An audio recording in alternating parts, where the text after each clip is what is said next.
அஸ்ஸலாமு அலைக்கும் வரஹ்மத்துல்லாஹி வபரகாத்துஹு. சப்தங்கள் ஏற்படுத்தும் மாசுபாடு.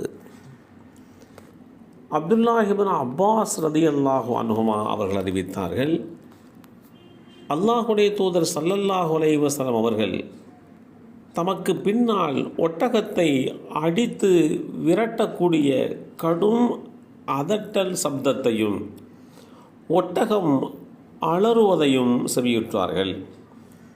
உடனே, மக்களே, அமைதியை கடைபிடியுங்கள், நன்மை என்பது விரைவதிலோ விரட்டுவதிலோ இல்லை என்று கூறினார்கள். இந்த செய்தி ஸஹீஹுல் புகாரியிலே 1671 என்ற எண்ணிலே பதிவு செய்யப்பட்டிருக்கிறது.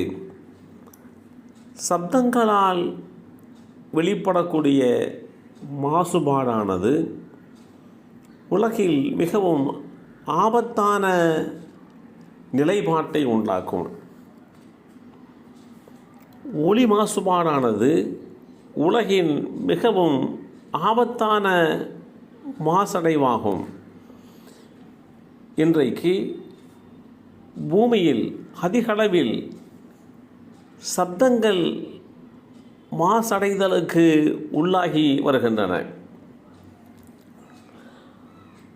இந்த ஒலி, அதாவது சப்தம் மாசடைவதானது ஏனைய மாசடைவுகளான காற்று மாசடைதல், நீர் மாசடைதல், நிலம் மாசடைதல் போன்றவற்றை போலவே ஆபத்தை விளைவிக்கக்கூடியதாகும்.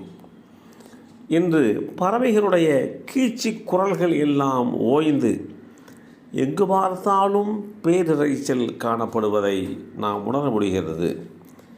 இது பௌதீக சூழலை வெகுவாக பாதிக்கின்றது என்று சொல்லலாம். இதனால் சூழல் சமநிலையும் பாதிக்கப்படுகின்றது என்பதுதான் நிதர்சனமான உண்மை.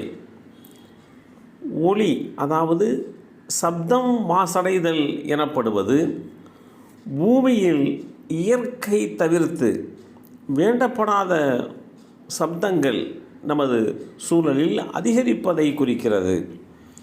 இது மனிதர்களையும் மற்ற ஜீவராசிகளையும் அசௌகரியமடைய செய்கிறது. இந்த சப்தங்களின் அளவு அதனுடைய சூழலில் அதிகரிக்கின்ற நிலையினை ஒலி மாசடைதல் என்று சொல்வது உண்டு. மனித நடவடிக்கைகள் மற்றும் உரையாடல்கள், தூக்கம் போன்றவற்றை குழப்புகின்ற ஒரு விஷயமாக ஒலி மாசடைதல் பார்க்கப்படுகின்றன. இது கண்களால் பார்க்கவே அல்லது முகரவோ முடியாத ஒரு மாசடைவாகும். ஒலி மாசடைதல் ஆனது உருவாகும் வழிகளை நாம் கண்டறிந்து களையப்பட வேண்டும். அதிகளவான போக்குவரத்தும் வாகனங்களுடைய இரைச்சலும் இதனை ஒரு நெரிசல் மிகுந்த நெடுஞ்சாலைகளில் அருகில் இருக்கும்போது நம்மால் இயல்பாகவே உணர்ந்து கொள்ள முடியும். அத்துடன் வேகமாக இயங்கும் ஆகாய விமானங்கள் இவையும் ஒலியை மாசுபடுத்துகின்ற காரியத்தை செய்கிறது. இவ்வாறே இடைவிடாது இயங்கிக் கொண்டிருக்கக்கூடிய கைத்தொழில் சாலைகளிலிருந்து வெளியேறுகின்ற இரைச்சல்கள், கட்டடப் பணிகள், துளையிடுதல், மரம் மறுத்தல் போன்ற வேலைகளும் கனரக இயந்திரங்களால் உருவாகக்கூடிய சப்தங்கள் ஒலி மாசடைவை ஏற்படுத்துகிறது.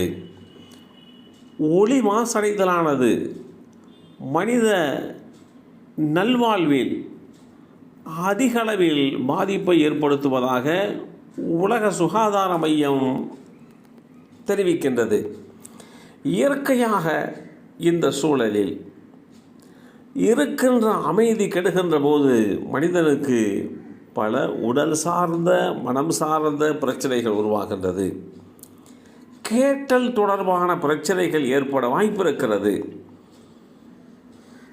இப்படி பல வகையிலே இரத்த அழுத்தம், மன அழுத்தம், சரியாக தூங்க முடியாத நிலை, பல வகையிலே மனிதர்கள் இந்த சப்தங்கள் மூலமாக பாதிக்கப்படுகிறார்கள் என்பதுதான் நிதர்சனமான உண்மை. இந்த நிலைப்பாடு மாற்றி அமைக்கப்பட்டு நிசப்தமான அமைதியான உலகமாக இந்த உலகம் அமைந்தால் சப்தங்கள் மூலமாக ஏற்படக்கூடிய அந்த மாசுபடுதல் இல்லாமல் போய்விடும். எல்லாம் வல்ல அல்லாஹ் அருள்பாலிப்பானாக. அஸ்ஸலாமு அலைக்கும் வரஹ்மத்துல்லாஹி வபரகாத்துஹு.